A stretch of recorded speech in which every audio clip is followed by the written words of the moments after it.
222 কোটি টাকার money laundering মামলায় স্থায়ী জামিন পেলেন সম্রাট। 222 কোটি টাকার মানি লন্ডারিং মামলায় বহিষ্কৃত যুবলীগ নেতা ইসমাইল হোসেন চৌধুরী সম্রাটকে স্থায়ী জামিন দিয়েছেন আদালত। এছাড়া মামলায় অভিযোগ গঠনের শুনানি স্থগিত রাখার আবেদনও মঞ্জুর করেন বিচারক। সম্রাটের আইনজীবী আফরোজা শাহনাজ পারভিন হীরা স্থায়ী জামিন ও অভিযোগ গঠনের শুনানি স্থগিত চেয়ে পৃথক দুটি আবেদন দাখিলের পর বিশেষ জজ আদালত 6 এর বিচারক মঞ্জুরুল ইমাম এ আদেশ দেন। বিচারক এই মামলায় সম্রাটের বিরুদ্ধে অভিযোগ গঠনের শুনানির জন্য 5 মার্চ দিন ধার্য করেছেন। শুনানির সময় আদালতে উপস্থিত ছিলেন ইসমাইল হোসেন চৌধুরী সম্রাট। 2019 সালের 1-2 নভেম্বর সম্রাটের বিরুদ্ধে ঢাকার সমন্বিত জেলা কার্যালয়ে এই মামলাটি করে দুদক। গত 2 আগস্ট একই আদালত সম্রাটের শারীরিক অবস্থা বিবেচনায় নিয়ে তাকে অন্তর্বর্তীকালীন জামিন দেন। আদেশে উল্লেখ ছিল সম্রাটকে তার জামিনের বন্ড জমা দেওয়ার সময় তার পাসপোর্ট আদালতে জমা দিতে হবে। জামিনের আদেশে কারাগার থেকে বেরিয়ে আসেন সম্রাট। এরপর থেকে তিনি বঙ্গবন্ধু শেখ মুজিব মেডিকেল বিশ্ববিদ্যালয়ে BSMMU চিকিৎসা নিচ্ছিলেন। 2020 সালের 2-6 নভেম্বর দুর্নীতি দমন কমিশন দুদক ঢাকা মহানগর জ্যেষ্ঠ দায়রা জজ আদালতে চার্জশিট দাখিল করে জানায়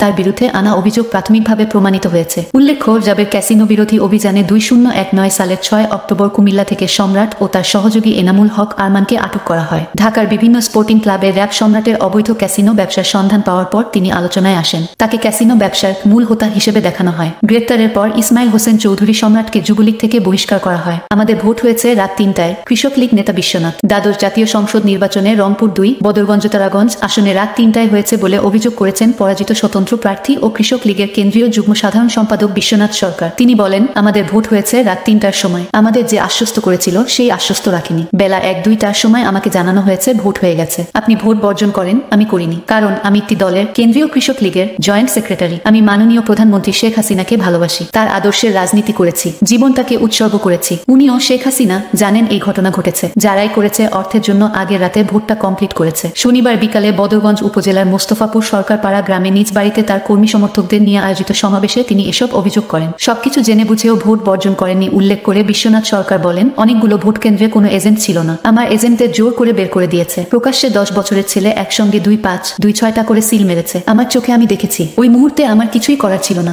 সঙ্গে যারা ছিলেন তারাও এসব দেখেছেন। আপনারা সবাই জানেন আসলে কি হয়েছে। এ সময় কর্মী সমর্থকদের উপর হামলার বিষয়ে তিনি বলেন, সব কর্মীর দায়ভার নিয়ে বলছি, যে কোনো কিছু মোকাবিলায় আমি বদ্ধপরিকর। এক্ষেত্রে কর্মীদের যে কোনো সমস্যার পাশে আছি, থাকবো। কর্মী সমাবেশে বদরগঞ্জ উপজেলা আওয়ামী লীগের সহসভাপতি আজিজার রহমানের সভাপতিত্বে বক্তব্য রাখেন বদরগঞ্জ উপজেলা পরিষদের vice chairman Tajul Islam, তারাগঞ্জের Alampur union পরিষদ চেয়ারম্যান রবিউল ইসলাম প্রমুখ। এই ধরনের ব্রেকিং নিউজ পেতে হলে অবশ্যই আমাদের চ্যানেলটি সাবস্ক্রাইব করুন। আল্লাহ হাফেজ।